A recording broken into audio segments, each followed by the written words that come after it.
ધોરણ 8 ગુજરાતી નવું પાઠ્યપુસ્તક 2025 કવિતા 1 આ તો ઈષ્ટનો આવાસ ના પાઠ્યપુસ્તકના સ્વાધ્યાયની સમજૂતી જોઈએ.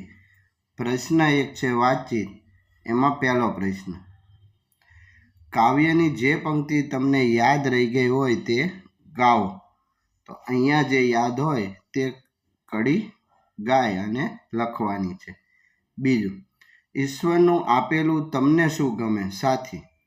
તો જવાબ, ઈશ્વરે આપેલો આ મનુષ્ય અવતાર મને ગમે, કારણ કે અન્ય તમામ અવતારમાં આપણને ભગવાનની ભક્તિ કરવાનો તથા અન્ય લોકોની સેવા કરવાનો લાભ મળતો નથી.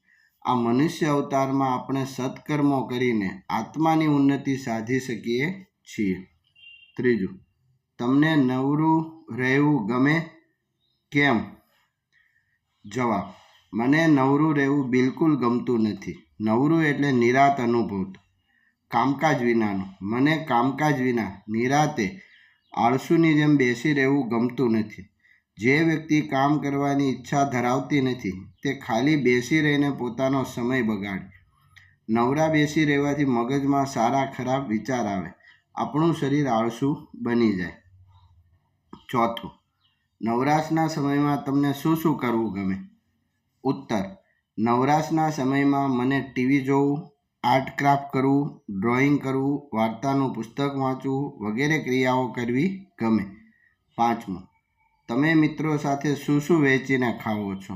તો ઉત્તર, હું મિત્રો સાથે મારી પાસે જમવાની જે પણ વસ્તુ હોય તે તમામ મિત્રો સાથે વહેંચીને ખાઉં છું. પ્રશ્ન 2, ઉદાહરણ વાંચો, સમજો અને બંધ બેસતા શબ્દોની જોડ બનાવો. ઉદાહરણ આપ્યું છે દાસ તો સેવક, એવી રીતે આવાસ તો ઘર, ધુરા ધૂસરી, ઉતાવળું અધીરું, મહેમાન અતિથિ, ક્ષમતા તો ગજુ. પ્રશ્ન 3, વાક્યમાંના રેખાંકિત શબ્દથી વાક્યનો અર્થભેદ સમજો. આપેલા શબ્દોનો ઉપયોગ કરી આવા બીજા વાક્ય બનાવો. તો પહેલું, દાસ તો સ્વામી. દાસ તો ભક્તો હંમેશા ભગવાનના દાસ બની જીવે છે. સ્વામી, સ્વામી જે કરે એમાં શ્રદ્ધા રાખવી એ સેવકનો ધર્મ છે. બીજું છે હાસ્ય તો રુદન. હાસ્ય, બાળકનું હાસ્ય એકદમ નિર્દોષ હોય છે.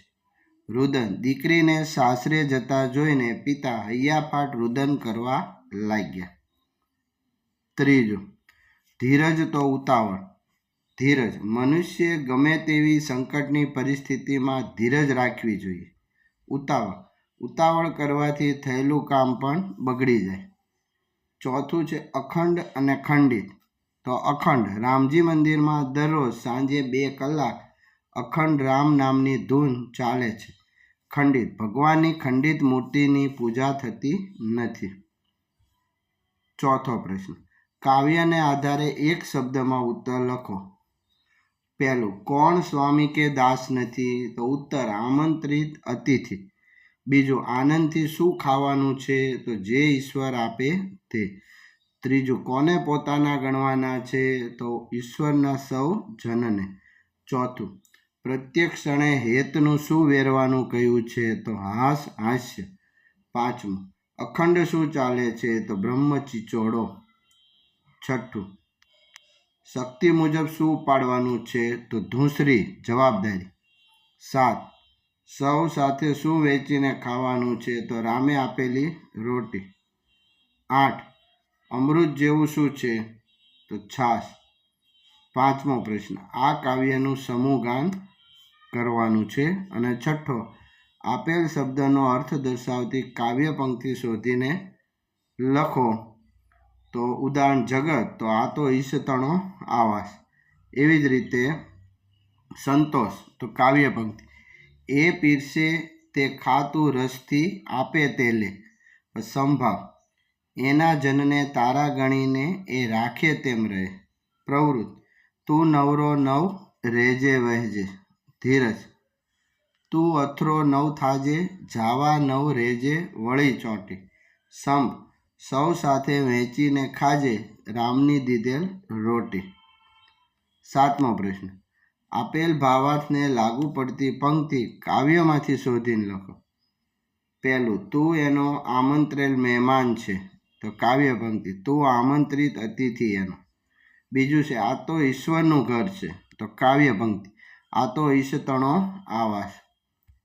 ત્રીજું, એના માણસોને તું પોતાના સમજ, તો કાવ્ય પંક્તિ એના જનને તારા ગણીને એ રાખે તેમ રહે. ચોથું, તું હંમેશા કામ કરતો જ રહેજે, તો કાવ્ય પંક્તિ તું નવરો નવ રહેજે વેજે.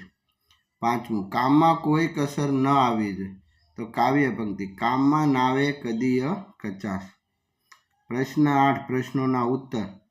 પહેલું, ઈશતણો આવાસ કોને કહ્યો હશે સાથી, તો ઉત્તર ઈશતણો આવાસ સંસારને કહ્યો હશે, કારણ કે આપણા શરીરના માલિક પરમાત્મા છે. પરમાત્માને એકલાનું ગમ્યું નહીં, તેથી તેણે સંસારની રચના કરી છે. આપણે તો સંસારના અતિથિ છીએ, જેમ આવ્યા તેમ જવાનું છે. બીજું, ઈશ્વરની કઈ કૃપાની વાત કરી છે, તો ઉત્તર ઈશ્વરે આપણને મનુષ્ય જીવન આપ્યું છે અને તેમની કૃપાથી આપણા શ્વાસોશ્વાસ સતત ચાલ્યા કરે છે. તે કૃપાની વાત કવિએ આ કાવ્યમાં કરી છે. ત્રીજું, ઈશ્વર પીરસે તે રસથી તું ખાવાનું કહ્યું સાથી કહ્યું હશે. ઉત્તર, ઈશ્વરે આપણને જમવા માટે જે પણ આપ્યું હોય તેને પ્રેમપૂર્વક રસથી જમવું જોઈએ. આપણે ભાવતી કે ન ભાવતી વસ્તુઓને રસથી જમવી જોઈએ, કારણ કે દરેક વસ્તુ એ ઈશ્વરે જ બનાવી છે. આપણને જે વસ્તુ ન ભાવતી હોય તે વસ્તુને જમવા માટે કેટલાય ભૂખ્યા લોકો ટળવળતા હોય છે. આથી જમવાની દરેક વસ્તુને ઈશ્વરનો પ્રસાદ સમજીને રસથી જમવી જોઈએ. ચોથું, કામ કરવા બાબતે શું કહ્યું છે, તો ઉત્તર કામ કરવા બાબતે કવિએ કહ્યું છે કે વ્યક્તિએ નવરા બેસી રહેવાના બદલે સતત કામ કરવું જોઈએ. વ્યક્તિએ પોતાની શક્તિ મુજબ કામ કે જવાબદારી ઉઠાવવી જોઈએ. વ્યક્તિએ પોતાના કામ કરવામાં ક્યારેય કચાશ કે આળસ ન રહે તેનું ધ્યાન રાખવું જોઈએ. તેણે દરેક કામ પૂરી પ્રીતિ અને નિષ્ઠાથી કરવા જોઈએ. પાંચમું, વહેંચીને ખાવાનું સાથી કહ્યું હશે, તો ઉત્તર કવિએ સૌની સાથે ભોજન વહેંચીને ખાવાનું એટલા માટે કહ્યું છે કે દરેક મનુષ્ય ઈશ્વરનો જ અંશ છે. દરેક મનુષ્યમાં આપણે સમાન ભાવ રાખીને ઈશ્વરે આપેલું ભોજન વહેંચીને ખાઈએ તો ઈશ્વરે આપેલું આપણું જીવન સાર્થક ગણાય.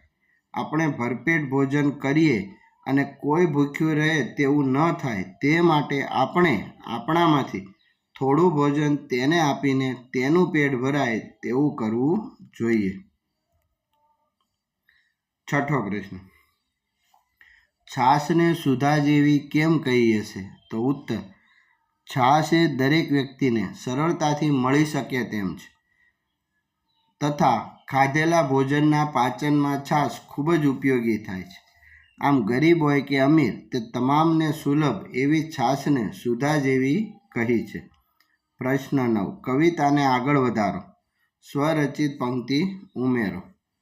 પહેલું, આ તો ઈશતણો આવાસ, તો ઉત્તર સૌ કોઈ આવે સૌ કોઈ જાય, લઈને ઈશતણો પ્રસાદ, એ તો એની કૃપા તણો વરસાદ, આ તો ઈશતણો આવાસ.